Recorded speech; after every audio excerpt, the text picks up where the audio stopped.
Greetings and welcome to our live virtual event, Religion in the Workplace, with Brian Grimm, President of Religious Freedom and Business Foundation. This event is sponsored by Launching Leaders Worldwide. My name is Michael Leonard. I'm the former Executive Director of Launching Leaders and a current supporter. We welcome all who are joining us today from around the world. We would like to recognize in attendance with us today the founders of Launching Leaders, our partners, participants in the Launching Leaders course, and other friends. Our agenda today includes a brief update on the educational initiatives of Launching Leaders worldwide, then a few words from one of our founders of Launching Leaders, followed by our speaker, Brian Grimm, and he will take your questions, and this will total 1 hour. We ask that all questions be submitted by text only in the chat function on Zoom. And you'll see on Zoom the chat function if you look for that. We also ask that everyone keep your microphones muted so we can all hear the presenters clearly. Today's presentation is being recorded and you'll receive a link to view it again if you wish to do so afterwards. Now, may I introduce to you Rosaline Walker. Rosaline is based in Auckland, New Zealand. She's our administrative manager for Launching Leaders with responsibilities for providing and managing the course worldwide. She's facilitated the course with many groups, many times, and is our go-to person for starting Launching Leaders groups around the globe. So, Rosaline, it's your turn. Thank you so much, Mike. Hi, everyone. I'm thankful for the opportunity to be here with you today and to talk a little bit about Launching Leaders. We feel our students are the best introduction to Launching Leaders. Please watch with us for a few minutes on what they had to say.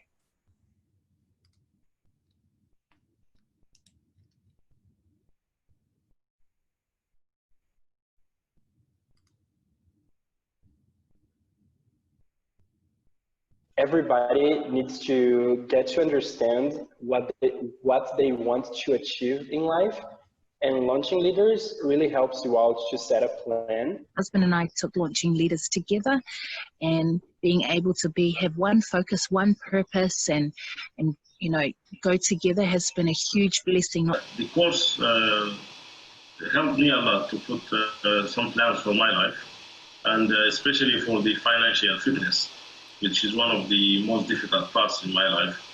It really helped guide me in that spiritual piece where I wanted to bring God into my professional life, but I really wasn't sure how to do that. So Launching Leaders gave me a really clear way that I could do that. And since 2011, 9 years of using the principles consistently in my own life, I have found it has significantly improved my perception and my outlook on what I want out of life. What I'm doing differently now is, first of all, I get up early. I thought I could never achieve that, but when I started doing it, I realized like how powerful it is, like how many things you can do when you get up early. I've also come to learn about how I can manage my time and plan for my life. And I've also learned how to give back to the society in terms of using my talent to bless the lives of others. Through Launching Leaders, you can get the support you need to make goals and then have people who will help you along those milestones with those goals. Just learning the formula of success has helped me realize that I can become so much more and to give back without looking back. Most life planning courses or conversations are designed around what do you want to do with your life, and that's where the conversation ends. And what I loved about Launching Leaders is that it took that one step further and asked, who do you want to become? I strongly recommend everyone to participate in Launching Leaders program. It is great for any age that you are in. I can promise that you are going to have great experiences with it and enjoy, find purpose, and find a clear way to create your future.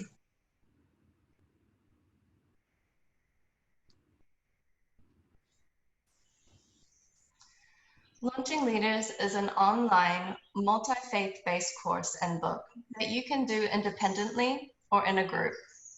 It was created for the new generations. However, we have had many participants from many ages and beliefs take the course and be empowered to make changes in their lives.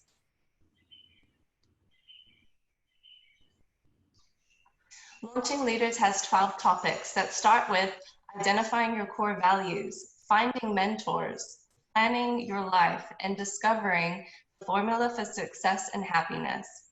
Other important topics include not living a double life, establishing good habits, financial fitness, and giving back. This year, we saw a need to adapt to our audience. We met this need by making Launching Leaders more flexible for participants to fit into their busy lives. You can still take the full 12-class course, which we call the full experience. Now, however, you can choose from two other options, the Essentials, which focuses on classes 1 to 5, and the Advanced Topics, which have topics 6 to 12. We have already seen an increase in groups taking the Essentials course, with many carrying on to take the full course. Launching Leaders has been taught in 36 countries. Before Launching Leaders was online, it was taught around the world and had thousands of participants. Today, there have been more than 2,000 users on our learning management system, and we have had 177 groups. We have been privileged to work with many different faith traditions. Launching Leaders has amazing partners. Thank you for those who are here with us today. United Religions Initiative is the largest peace-building grassroots organization in the world. This year, we had a URI group in Uganda. It was a great success. A common word among the youth brings youth from different faiths and backgrounds together to promote peace and coexistence. This year, we had an Akwe Launching Leaders group in Zambia. They did very well and have plans to start another group next year. The Religious Freedom and Business Foundation is dedicated to educating the business world on religious freedom and how it is a benefit to organizations, businesses, economies, and the world. RFBF President Brian Grimm travels the world talking about religious freedom. We are very grateful to have him speak to us today. BYU Independent Study was established 99 years ago with the goal to expand education opportunities to people regardless of where they were. They offer more than 500 courses in the United States and 105 countries. We have had many individuals and groups take Launching Leaders through their website. We have had new groups start in 11 countries this year. Due to COVID-19, we found more people interested in Launching Leaders and willing to make the time to take the course individually and in groups. One of our largest generators of participants in the online course is the BYU Independent Study website. We have had more than 300 people register through BYU. Jim Ritchie, one of the founders of Launching Leaders, you can see him on the top left, has been personally teaching Launching Leaders at the BYU Marriott School and in many countries around the world for many years. One group experience I would like to share with you today was in Nigeria. In July, Launching Leaders partnered with Leadership Outfitters and the Noble People Foundation to run 3 Launching Leaders courses over 3 days. It was very successful and 311 participants graduated. Here is what Reverend Abraham from Noble People Foundation had to say about it.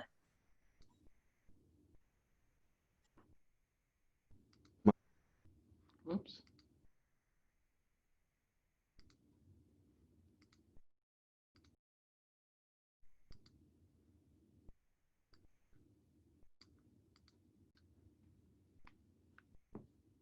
My experience with Launching Leader is awesome. It's awesome. Launching Leader is highly exceptional. Launching Leaders, we get a new mindset that you need to give back to your society. Once you are being blessed, you are successful. I mean, the next thing for you to do is to start giving back to your society.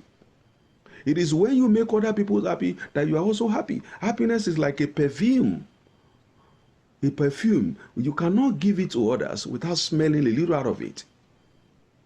So that is exactly the new mindset is being given. And when it talks about a particular topic, there are so many topics, but there is a particular topic that I cannot forget, which is about mentorship. Mentorship. Mentorship. People, everyone needs a mentor. You see, people that have arrived where you are planning to be, they make the journey much more easier. You learn from their pitfall. You don't need to make their mistake anymore. It makes the journey much more easier. You stand on their shoulders to be able to see far, even than them. Mentors are very crucial to life. I recommend launching leaders again, and again till eternity. Launching Leaders should be an household name. I wish every member of family in the whole world should partake in Launching Leader. I wish we can have one person in every home that has gone through Launching Leaders. The world will be a better place to live. Thank you so much, Launching Leaders. I appreciate you for what you have done in Noble People Foundation. We are so grateful.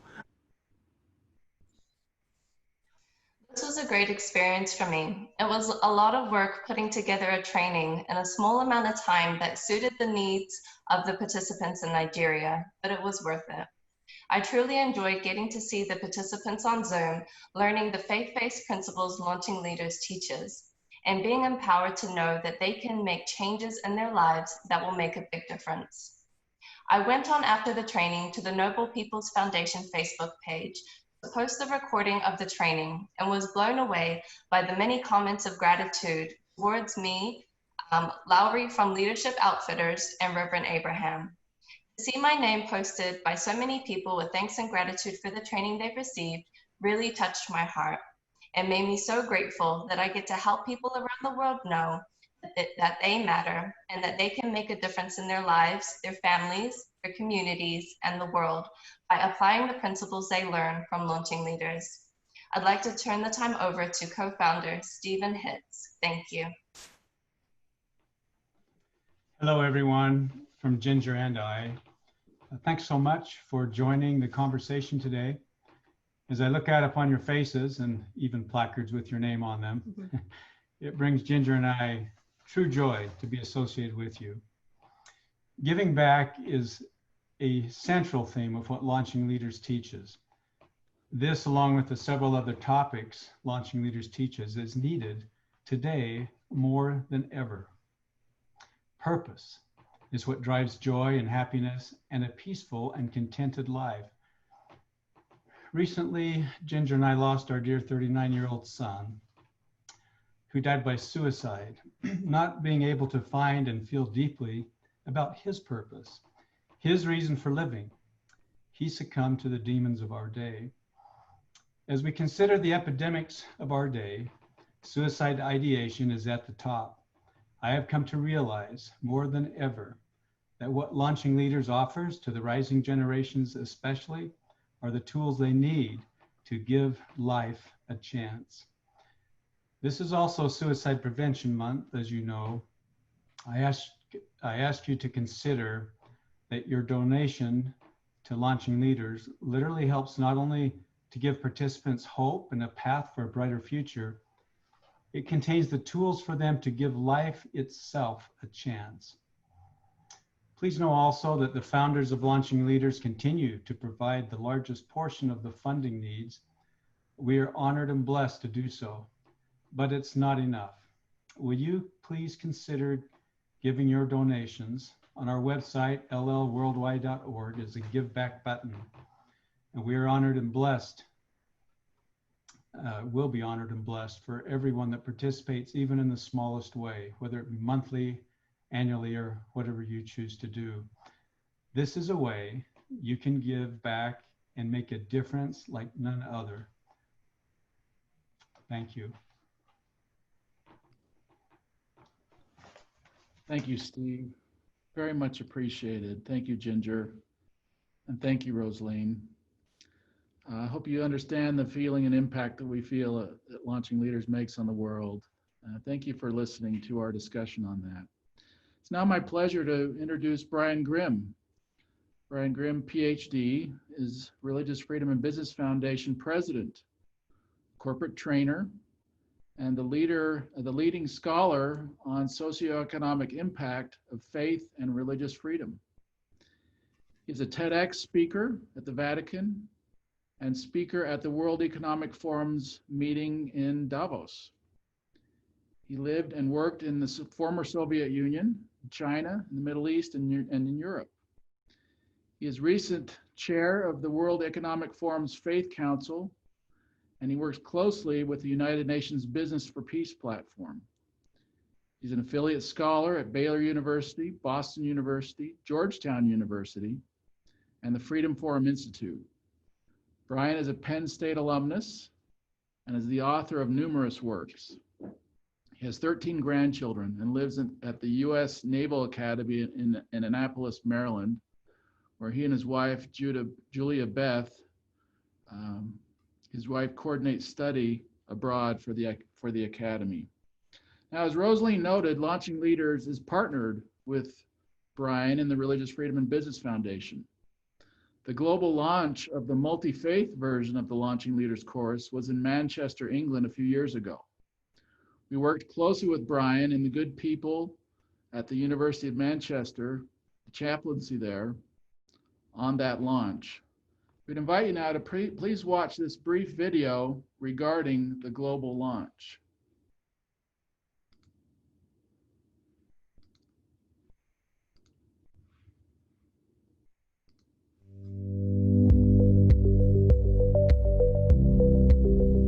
Well, the ceremony was brilliant. We had a great camera crew. They were the best photographers. But it was a lot of fun. What I would say is that the ceremony was not a performance. It was a true celebration of people who've been working together, some of us for 2 years in preparation for this project. So it was people coming together with a few notable celebrities. Have to communicate with people. It's the only way that you're going to have the right bond and inspire them by having a communication with them. I think it's incredibly inspiring to see the work that Launching Leaders is doing, bringing together people from different faith backgrounds, people who've never probably sat together in a room and spoken before, all of a sudden coming together, talking about leadership, talking about things that will help develop their character, develop their personality, but also take inspiration from each other to really kind of go forward in life and really reach for the top. I would say that Launching Leaders is a course that teaches you skills that help you to take control of your life and involve God in those decisions. That was actually, I would say, the best part of the whole course. That there were people of different faiths there, and you could talk to them, exchange ideas, and learn how they think.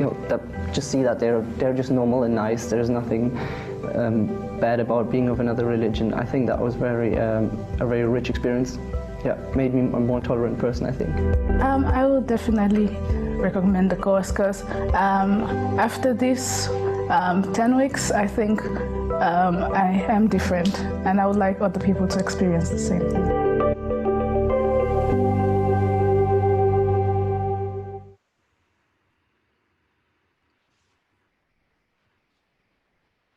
So that's great. As a reminder, please keep your microphones on mute. Please submit any questions you have for Brian in the chat, and we'll do our best to get to your questions. So Brian, we'll turn it over to you. Well, thanks, Mike. Am I coming through okay, loud and clear? Yeah, well, thank you. And it's been such a thrill to work with Launching Leaders with Mike, Steve, Ginger. We got connected through Jim Ritchie, and it's just been a tremendous experience. And I, for those of you involved, I congratulate all of you for what you've been doing in supporting this. It really does as was said in the little video, make lives different, changes lives. And so I hope you can spread this, this course to many, many more people. So today they've asked if I could share about the work that I'm doing, looking at how faith is becoming an okay topic in corporate America and in business. So faith and core beliefs are taboo topics in many workplaces, but that's changing. A gathering wind of freedom is gaining strength and is accelerating in this time when employers are pressed, perhaps as never before, to find new ways to inspire and motivate their people to collaborate, create, and execute business, often while working remotely. In the wake of the pioneering religious diversity work in companies like American Airlines, Texas Instruments, Intel, and Tyson Foods, more leading companies are realizing that people's diverse personal faiths and beliefs give meaning and purpose to their lives and their work. These companies are leaning against powerful cultural forces that feed cynicism and fear about one another's motives. They're freeing employees to relate to one another on a more profound, heartfelt level. And in doing so, they're enabling authenticity, reconciliation, and trust across cultural divides. Increasingly, workplace leaders are realizing that their most powerfully impactful products are not limited to the products they make or the services they provide. They're seeing that through their day-to-day operations, they can also export a culture of respect, compassion, and freedom, a different kind of product that enriches the whole world. It's time for this change and this authenticity to take root and to be welcome and celebrated in businesses at home and abroad. The Religious Freedom and Business Foundation's Corporate Religious Equity, Diversity, and Inclusion Index, for short, the READY Index, spotlights a diverse spectrum of companies where people are encouraged to bring their whole selves to work, faith and all. It's happening in companies like Google, Tyson Foods, American Airlines, Salesforce, American Express, PayPal, Intel, and Texas Instruments. In thousands of workplaces, such as the military, hospitals, athletics, and even the United States Senate, chaplains are a visible symbol of this movement. In many other places, like Fortune 500 companies, faith-oriented employee resource groups, or ERGs for short, are proliferating. And in other companies, faith is part and parcel of the business itself, such as the Knights of Columbus, a Catholic fraternal order that is also in the life insurance business to the tune of having almost $100 billion of insurance in force. A few years ago, I was asked by the Vatican to offer insights on how religious freedom relates to their seminal document on faith in business called The Vocation of the Business Leader. If you're familiar with Catholicism, a word in that document's title might seem out of place. Catholics often pray for vocations. That is, they pray for young women and men to answer God's call to become nuns or priests. Is the Vatican putting business women and businessmen in the same category as nuns and priests? No, and yes. No, the Vatican is not asking them to become celibate as nuns and priests are called to be.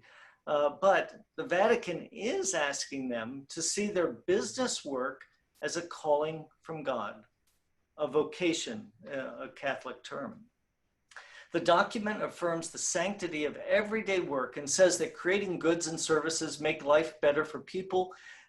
This honors God and contributes greatly to the material and even spiritual well-being of society. A main point in the vocation of the business leader is that people must live congruent lives, one in which everything they do at work and at home and at worship aligns with the expectations of their faith. Of course, not all religions teach the same thing, but bringing one's full self to work, faith and all, matters not just to Catholics and other Christians, but to people from every faith, Ahmadiyas, Zoroastrians even, and everything in between, Baha'is, Buddhists, Hindus, Jains, Jewish people, Muslims, Sikhs, and so on. And this is the theme that we've heard about in Launching Leaders, and they so rightly emphasize, and Steve Hitz's book emphasizes the congruent life. So the vocation of the business leader document observes that the greatest obstacle to fulfilling the spiritual calling is not corruption. It's the absence of rule of law, or the absence of rule of law, or poor stewardship of resources. Rather, the key barrier to this calling is the all too common practice of leading an incongruent, divided life where faith is checked at the workplace door. And that's exactly what Launching Leaders is helping people overcome. So indeed, for people of faith, regardless of their religion, such a divided life is inauthentic. It requires that they essentially go undercover with their faith as if their core identity were something shameful. This constraint saps energy. It adversely impacts job satisfaction and degrades performance. In fact, for many people of various faiths, perceived restrictions on religious expression at work cause just as much damage as denying the importance of other facets of one's identity that are protected, as is religion, by employment non-discrimination law in the US and many other countries. And these include race, color, national origin, age, disability, genetic information, and sex, including pregnancy, and more recently in the US, sexual orientation and gender identity. Religion is as integral to many people's identities as these other characteristics. As a leading corporate, a woman in corporate America has recently said, over the years, and I quote, over the years, the companies I had worked for had recognized my identity as a woman, but my identity and my faith is more important to me than my gender. Once the organization recognized that importance and supported my expression of my faith at work, I felt encouraged to be integrated, aligned, values-driven leader in a company, allowing me to reach my full potential. So in a nutshell, that's why religious inclusion in the workplace is an imperative. I believe that the best and most convincing way to get that point across is by sharing with you principles from business leaders across multiple sectors from multiple faiths as they explain their why, as this corporate female leader just did. At the same time, the business case for workplace religious equity, diversity, and inclusion is overwhelming. As companies globalize, they'll need employees who can relate to the daily experience of increasingly diverse customers. For billions of potential customers, including the world's fastest growing economies, religious belief and practice are part of daily life. Having employees who understand the ways that faith and belief are manifest in private and public life will help companies avoid costly missteps and develop products and services better tailored to customer needs, which is an essential part of being competitive. But it's not just about the workplace. What's going on in these companies strengthens the fabric of civility throughout the world. It's important to emphasize that the faith in the workplace movement is not just about allowing people to join clubs with others who believe what they believe and making them feel more appreciated, although that's helpful in itself. It's also about building much needed bridges across cultures. Taken together, the principles that I'll outline directly and indirectly show how a concerted strategic focus on workplace religious freedom for all can help strengthen cultures of trust, collaboration, and warmth. And we need this. Our times are filled with distrust and cynicism about others' motives. Someone needs to cross over and relate on a more profound, heartfelt level. Now is the time for religious freedom in business to take off. Like many of you, if you notice that we're not wearing ties today, we're talking from home. During the COVID-19 lockdown, I invited people from across corporate America to share their stories of why being able to bring their faith to work matters. And we're working on publishing a book. Steve Hitz has a chapter within it, or an essay within it. To give you a sneak peek at what we've discovered, I'll summarize the top 9 principles underneath why the faith at work movement is being successful. The first principle is that it represents a mosaic, not a melting pot. It's not about dogma and politics, but rather service and celebration. For example, at Salesforce, their employee resource group is named Faith Force, and it's becoming the fastest growing ERG, Employee Resource Group, in the company's history. They have nearly 3,000 members in 17 regional hubs all across the world, from Mexico and Brazil to Australia and New York and London and all across the United States. The secrets to its growth are in what it isn't and what it is. So Faith Force isn't proselytizing. They don't try to change others' beliefs. It's not political. They don't take official stances on political topics. It's not argumentative. They don't debate theology. It's not homogenizing. They don't merge all the faiths into one, but rather honor the distinctions of different faiths and worldviews. That's what it isn't. But what Faith Force is, it's educational. They learn about different traditions. It's philanthropic.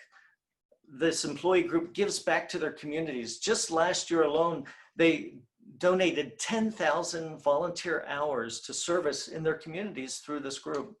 And it's celebratory. They celebrate each other's holidays. So that's the first principle. Second, these groups are devoted to serving the needs of the company. Ellen Barker, the Senior Vice President at Texas Instruments, notes that they have had religion-based employee resource groups for 2 decades. But she emphasizes that these groups have the same common purpose as all the other groups that focus on gender or race or sexual orientation. And those purposes are, first, to instill and be stewards of a collaborative and respectful culture within the company. Second, to cultivate talent and recruit talent. Third, to enhance business value through innovation and engagement. And fourth, to give back to their communities through volunteerism, just like I mentioned that they're doing at Salesforce. The third principle is that these groups serve as a bridge between people who are different, making the faith at work a business asset. So an example of this is the Abraham's Tent initiative, sponsored by the Christian, Muslim, and Jewish employee business resource groups at American Airlines. They regularly come together with invited speakers from each tradition to discuss how their respective faiths deal with issues such as racism. Another example is a company had an event called Multiple Closets, where people of faith who were also members of the LGBTQ community shared about their experiences of coming out of both closets. And in some companies, LGBTQ people have reported that it's more difficult to come out as a believer than, for instance, as a gay person, which isn't completely surprising given that corporations have paid much more attention to inclusion around sexual orientation than they have on religious inclusion, as our READY index report shows. The fourth principle is that majority and minority faiths are equitably part of the program. For example, unique faith-based groups have existed in Intel since 1995. However, in 2019, a new cross-religion and faith ERG Leaders Alliance was launched at Intel, bringing together all their various groups, including the Agnostics, Atheists, and Allies at Intel Group, Baha'i Intel Network, Intel Bible-Based Christian Network, the Intel Jewish Network, Intel Muslim Network, and the Intel Sikh Employee Group. But it was the leader of Intel's Bible-Based Christian Network who initiated the forming of this interfaith team with the full support of human resources, with the goal of building bridges of reconciliation across cultural divides. So this is an example of a case where leaders from the faith that's thought to be the majority of employees, in this case Christianity, works to free people of other faiths to live out their faith as well. And in doing so, everyone is able to be more authentic about their faith at work. So when the majority faith sees pluralism as an opportunity rather than a threat, we can come closer to fulfilling what the national motto is of the United States, E pluribus unum, which is Latin for out of many, one. The fifth principle is that we should stop wondering if faith is a workplace issue. It is. Accenture, the global consulting company, their tagline is creating the most truly human company in the digital age. Ellen Shook, the Chief Leadership and Human Resource Officer at Accenture, wrote a compelling article in 2018 titled Stop Wondering Stop wondering if faith is a workplace issue. It is. The date is significant. She wrote that the day after the Tree of Life Synagogue mass shooting in Pittsburgh that claimed the life of 11 people and wounded 6 others, including 4 police officers doing Shabbat services. It was the deadliest attack on America's Jewish community in history, and it shook the lives of people within the company. As Accenture responded to the tragedy, it was the faith employee resource groups that helped lead the response, organizing vigils as well as recommending responses to make people of faith feel safe in the company and in the community.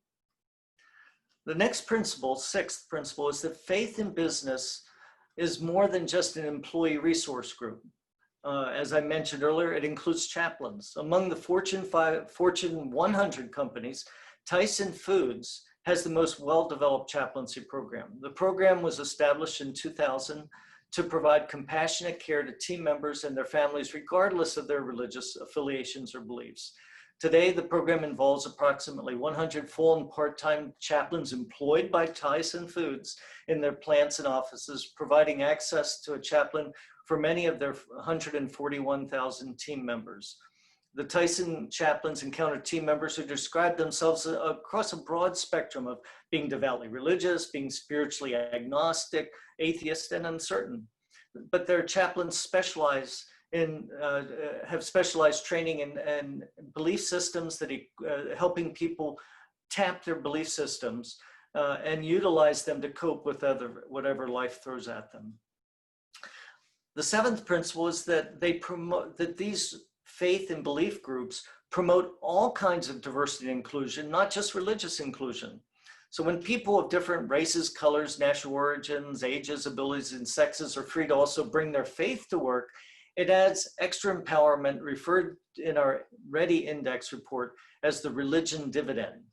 An example is Ingrid Vanderveld, the first entrepreneur in residence at Dell, made this point eloquently. Had she not been able to bring her full authentic faith into the door of Dell, millions of women would be missing the empowering work she has done to raise up women leaders and entrepreneurs in tech and finance. And that initial vision she had was a religious vision of what Dell could do, and she took that right to the leadership. And instead of ignoring a religious vision, they said, well, let's hear more. Principle 8, faith-friendly workplaces are good for our health. It even saves lives.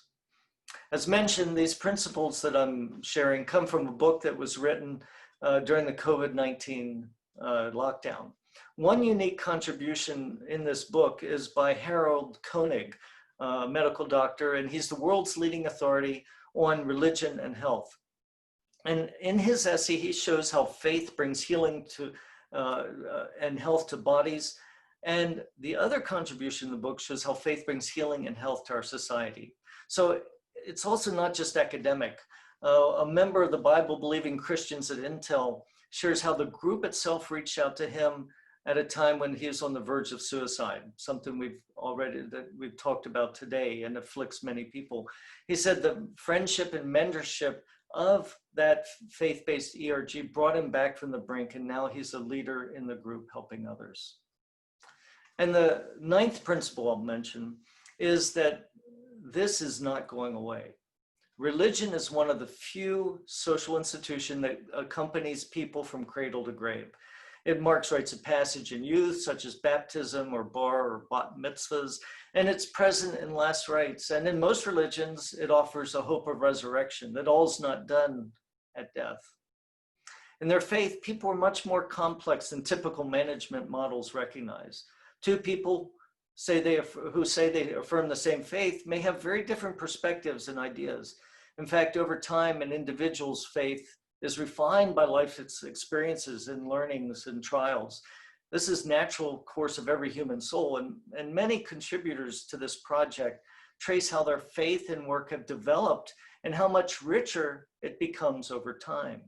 So where a person is today is not where he or she will be in a year or in a decade. So accordingly, religious freedom in the workplace must allow for that development, which is the natural course of every human soul. So related to this, I'd like to invite you to join my foundation, the Religious Freedom and Business Foundation, together with the Catholic University of America's Bush School of Business for the second annual Faith at Work National Conference for faith-oriented employee resource groups and others. The inaugural conference was in 2020 for the first, and it brought together for the first time Fortune 500 companies to share about how they're opening the door to faith at work. The second conference will be held virtually in spring 2021. You can find information on that at the website faithinbusiness.org under the drop down for forums for more details. So I hope you can join us and to make the world a better place. But I want to now shift a little bit and talk a little bit more personally about my own journey that brought me to a focus on religious freedom in the workplace. Major disruptions such as the collapse of the Soviet Union, 9/11, and the coronavirus pandemic often highlight the importance of the spiritual side of life. These epochs might be marked in ways as dramatic as the president of a new country declaring that religious freedom shall be given to all, or as subtle as a sergeant in the army leading prayer for the command staff. The challenge of St. Ignatius of Loyola, the founder of the Jesuits, to find God in all things opens our eyes to such possibilities. A little bit of a flashback. Mike mentioned I worked in the USSR, the Soviet Union. So before the collapse of the Berlin Wall, portraits of the Soviet Union's founder, Vladimir Ilyich Lenin, adorned all government offices, businesses, and schools. It was easy in those days to tell who was important versus who wasn't by the size and quality of the artwork. One day, after being escorted by an aide through an anteroom and series of doors leading into a paneled office, the deputy education minister of the Kazakh Soviet Socialist Republic received me warmly with a handshake. Floor-to-ceiling bookshelves occupied one wall, and tall windows with drawn-back velvet curtains occupied another. Out the windows were snowy pines. As I was taking all this in, the minister seated me under the room's larger-than-life original oil canvas of Lenin. Then he took his chair at the head of a long polished table, which is the other standard power fixture in Soviet bureaucracy. I was there to explore educational cooperation, including introducing for the first time business education. The minister was immediately interested. He rotated slightly in his chair, big leather chair, and then his poised posture and polished charisma were disarming. He had a ready smile and quick wit, and his genuine affability were not what I expected from a Soviet bureaucrat. It wasn't long before I picked up that I was instinctively comparing the Soviets with Chinese communists. I'd become accustomed to Big Brother's rigidity after working for nearly a decade across the border, sitting under portraits of Mao Zedong. So the minister contemptuously leaned back in his chair, looking slightly above me to the portrait of Vladimir Ilyich Lenin, and he thought aloud, the truth is, we Soviets have a lot to learn. Our walls have kept out too much. His eyes moved down to engage mine, and he said, you know, the greatest philosopher and thinker of all time, do you know who that was? And he paused. Jesus Christ. Our people really need to study his thoughts, he said. Well, that was the first of many trips that I made to the Kazakh Soviet Socialist Republic. On a subsequent trip, I walked through the Berlin Wall the very day it fell. And yes, I have a piece of it. That day, my West German colleague and I were the only ones heading out of West Berlin towards the USSR. My wife and 4 kids, and as mentioned, that was pre-having 13 grandkids. And I eventually moved from Germany into the dacha compound of the Prime Minister of the Kazakh Soviet Republic, up in the mountains in an apple orchard above what was then the capital, Almaty. One day in the winter of 1990, the Prime Minister's compound was covered with Dr. Zhivago-esque snow, but it was suddenly overrun one night by ZIL limousines, flying flags I'd never seen before. Our regular Soviet army gate guards were replaced with guys with black coats and machine guns. And when my driver arrived the next morning to take the kids and me down the mountain for school and work, we had to wait for all these black ZIL limousines to file out first. Who were they and why were they here? Where were they headed? no way to Google flags back then. Google wasn't even a word in 1990, 1991. But to my surprise, the Zills delivered their passengers to the building where my NGO had its office. They headed in the first door conference room and spread out around the big table. Perhaps I shouldn't have been surprised. A few weeks earlier, I'd sat behind one of the limo occupants, one with swaggering white hair. It wasn't a publicized visit. He and Nazarbayev, the first party secretary of the Kazakh SSR, attended a social benefit that my Soviet joint venture partner was putting on. What I didn't realize about his visit to Alma-Ata was that this white-haired VIP, Boris Yeltsin, and Nazarbayev were putting in motion a meeting to officially end the USSR and make Mikhail Gorbachev redundant, as the Brits would say. So thus, the ZIL occupants took over my office building, and in an instant, they went from being communist first party secretaries to being Democratic president, as Igor Romanov, Nazarbayev's press secretary, told me a few weeks later at a meeting with the US Secretary of State, James Baker, who was in the region to officially recognize all these new countries. At the meeting, when Nazarbayev was asked, this press conference, he was asked whether or not he would give religious freedom to the new country of Kazakhstan. He replied, of course, to the Muslims, and he pointed to an imam in the room, and to Orthodox Christians, pointing to a priest, and to the Baptists too, pointing to me. In those days, I was a Baptist. That same week, Nazarbayev, President Nazarbayev, asked me to help convert the Communist Party training school for cadres into its first Western-style business school. To my knowledge, that was the first such business school in the land that was the Soviet Union. And so the disruption of the USSR's fall brought religious freedom and business to Kazakhstan. This leader saw a connection between the two.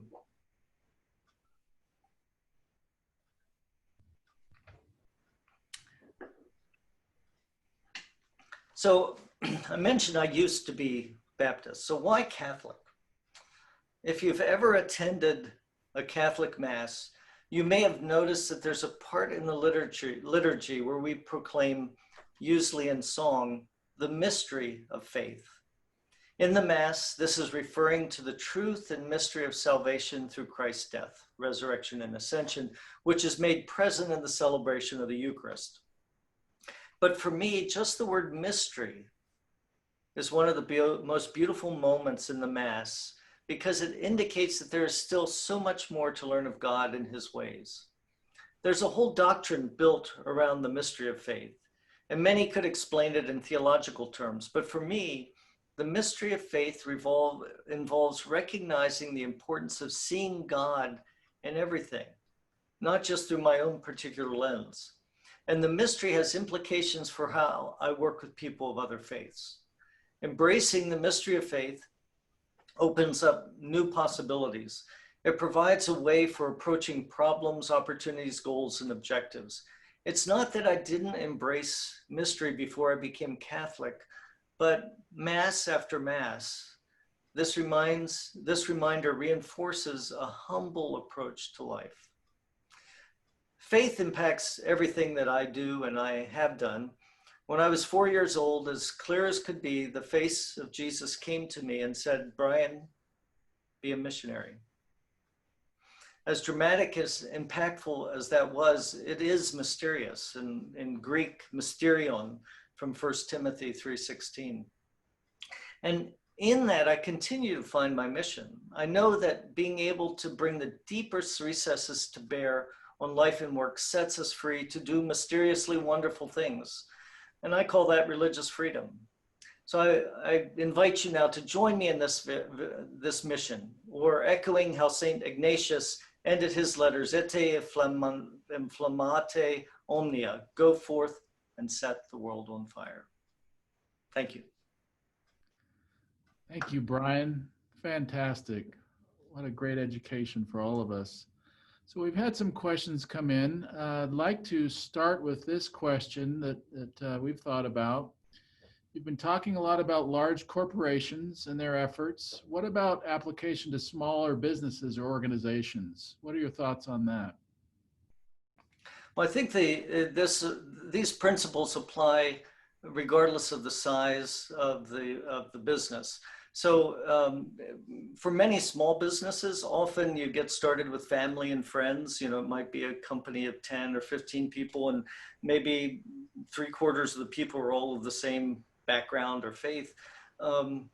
But even as I mentioned, within that same group of people, you still have differing perspectives on what your faith would say about politics or social issues. So having a workplace where these principles are put to practice, even if it's small and doesn't seem diverse, makes people feel at home, because maybe you're the only person who has that opinion in the workplace, and all of a sudden you're feeling it's only 10 people there, but if you're feeling like your view isn't welcome, you might be looking for a new job. So in a small company, it's even sometimes worse to lose someone, because you're really developing something new and unique. So I think these principles apply regardless of the size of a company. So what do you think it's going to take for religion to be recognized in the workplace on the same level of other diversity issues? I know it seems to be heading in that direction, but what's it going to take to really move this forward? Well, this movement is something that's happening within companies. So up till now, it's been employees who wanted to get together, maybe for a Bible study, or maybe it's a Jewish group and they want to come together around a Jewish holiday and help each other, celebrate, whatever the sort of initial impetus was. But I think what it's going to take to get this to expand more broadly are the principles that I've talked about, to become more widely known across companies, to realize that this, as I mentioned, is not just sort of a club that you can do on the side. So recently, PayPal, I think everybody knows PayPal, they started their faith and belief group called Believe. And initially people said, well, no, maybe that should just be, a club, or, something that people do that's not an official part of the company. But once people from multiple faiths came together and said, no, look, this is something that all of us, need to have as part of our, diversity platform, then the company embraced that.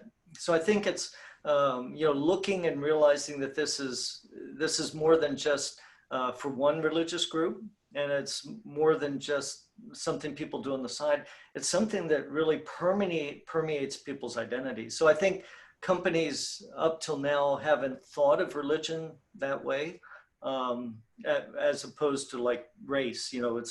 That's something you might wear on the color of your skin, but religion, you can be a Muslim or a Christian and be of any race or sort of background. So I think it's an educational task for businesses to learn more about this. Wonderful. I had a question come in I'd like to read. It says, what is a reason that people have traditionally been reticent about discussing faith at work? Is that it was to avoid conflict? Yeah, so I mean, one of the main reasons that people want to avoid it is that religion, especially in the United States, overlaps with different political ideas. So, if you follow the US elections at this time, there's a lot of evidence showing that even white evangelicals tend to support Trump, Black Christians support Biden, Muslims tend to support Democrats. So religion overlays these other political ideas. But if you think about, you don't want to open your workplace to fighting over these things.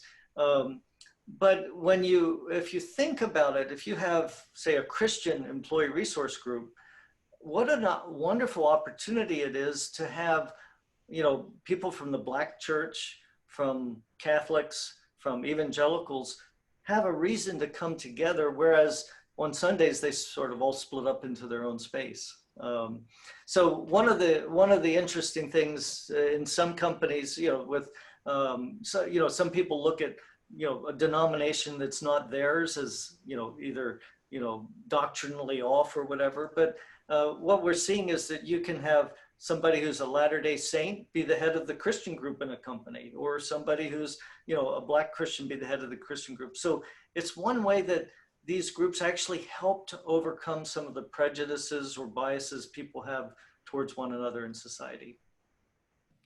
Fantastic. We have time for one more question. And this one, it's a great one. How would you recommend someone approach discussions of faith at work? I think that the basic principle is to be curious about someone else's faith. So rather than beginning from the point that, how am I going to defend my faith and beliefs in the workplace? It's, oh, hi, you're, Muhammad. I can sort of guess maybe you're Muslim. Tell me about that. What's it like to be Muslim in America or whatever country? What's it like, how does that work in the workplace? And so I think instead of beginning from the point where, well, I'm this faith and I need to defend my faith in the workplace or, stake my claim, but being curious about others. And I think you'll find that when you're curious about someone else, then they're going to be curious about your faith too. And so if you want to have natural discussions about faith in the workplace, I think curiosity is really important. And just as I ended my talk in my own faith, as I've embraced the idea that, I don't know everything about God. And even in my own faith, there's that built-in idea that there's mysteries involved. We don't know everything about God. It opens the door to be more authentically curious about others and see if you can see the face and the hand of God in someone who's different from yourself. Well, Brian, we've had some wonderful thank yous come through. Thank you very much for sharing with us, and thank you for being a partner of Launching Leaders. Our partnership has borne fruit many, many times, and everyone just needs to know what a genuinely good and good soul Brian Grimm is, and we appreciate you spending time. Brian travels the world more than most people I know, except for during COVID.